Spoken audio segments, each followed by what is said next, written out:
and it wasn't not a triumphant mood, but certainly one where they believe they've been vindicated. Let's bring in Chris Kenny for his thoughts on what you heard there, Chris.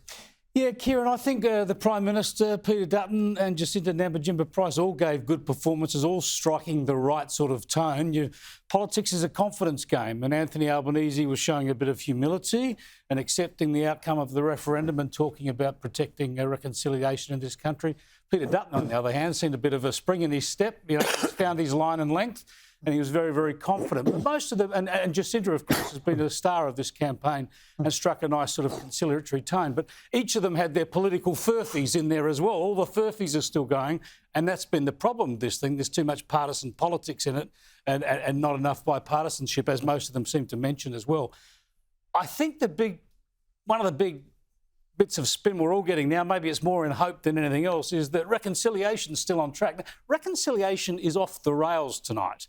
Right? Now, it's good that everybody's committed to getting it back on the rails, and it has to, but this is what it was building to. It's off the rails, and the country needs to take a deep breath and work out how to get it back on the rails with Indigenous people and work out what the next steps are. And I thought that was, I suppose, an encouraging sign from Anthony Albanese. He talked about a bipartisan process already, and that's what they need to do, is get together and start talking about how reconciliation can get back on the rails. I do just want to mention some of the Indigenous leaders who are criticised by many, but people like Noel Pearson, Marcia Langton, Megan Davis, Rachel Perkins, Sean Gordon, who was here earlier, and so many others have put their life's work into this over many, many decades. They haven't done this for glory or for money. They've done it because of a sense of purpose for this country. Agree with them or disagree with them. They've been fantastic leaders and added to the intellectual depth of all these discussions. And they will be really hurting tonight. I've had messages from some of them, are gutted. Others saying, we gave it our best shot, no tears. But we've got to remember those leaders as well as all Indigenous people in this country who will be tempted to see this as a repudiation of their aspirations by their fellow Australians. And just let me finish. I want to mention another fact that, the Uluru Statement is still there. It's one page, 440 words. It's got backing of so many Indigenous groups and people around the country. It talks about treaty, truth and voice. At least 2 states are legislating voices. At least 2 states are negotiating treaties.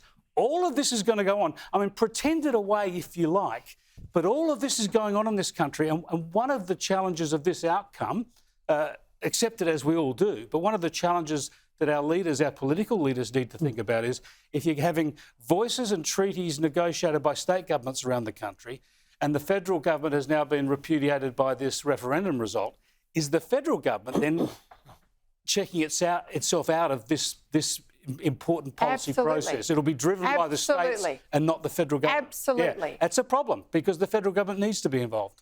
No, it doesn't, Chris. Well, I think it does. No. Mate, have you just watched the last 4 hours unfold? Right?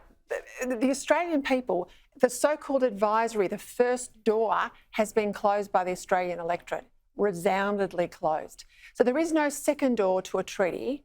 And Megan Davis is on the record saying we don't actually care about the so-called provincial or state treaties.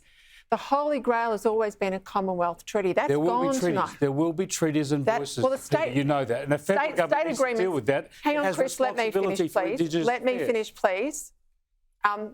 State treaties or provincial treaties have no standing in international law.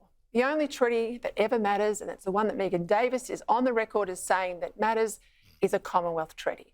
That is gone tonight. Now, I'm not going to say if it was ever up, but these issues it was always up. And Canberra is not disinterested in Chris. Pretty big message to the states, mate. Look at those. Well, exactly. Yeah. If you're a premier tonight, you're looking at that. You're looking at that going resounding. Exactly. Yeah. So a big lesson to the state premiers out there. It's gone. And want to be money premiers. Out of the budget, gone. What Jacinta is saying, I think, has to be underscored. New leadership, a new way forward, a partnership based on outcomes.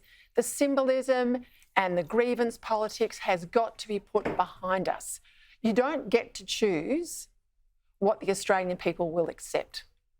You don't put up a referendum and then bludgeon them and say that they're terrible and then get cranky at the other end that they don't want it. They don't want what has been on the table. They wanted it in 1999 but the issues are still there, and they Peter. didn't want it now. They can't, no one can brush aside the issues.